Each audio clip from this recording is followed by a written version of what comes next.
Now, I will explain the ideal conditions for optimum performance, maintenance, and troubleshootings of benchtop pH meter. 1. Use ATC probe during measurements for better results. 2.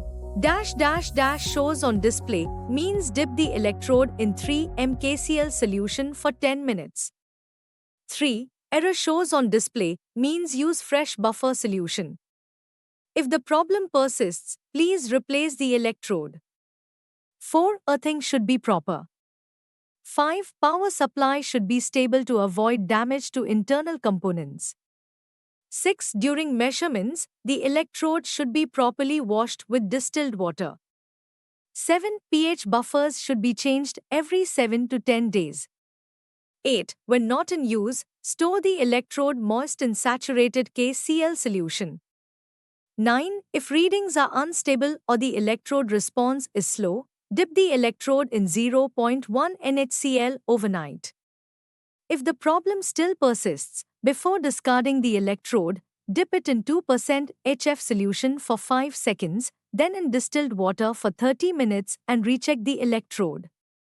10. The meter should always be calibrated when replacing the electrode. 11. Allow enough time for the temperature to stabilize before taking readings. 12. Rinse the electrode with double distilled water before using it for the next buffer solution or other samples. 13. The shelf life of the 10.01 pH buffer is shorter, whereas the 7.00 and 4.01 pH buffers are more stable and have longer shelf lives. 14. At high temperatures, above 50 degrees Celsius, and low temperatures, below 10 degrees Celsius, the electrode should only be used for a short time, as it affects the life of the pH electrode. Similarly, at high pH, above 12, and low pH, below 2, the electrode should be used for a short time, as it may affect the life of the pH electrode. Thank you.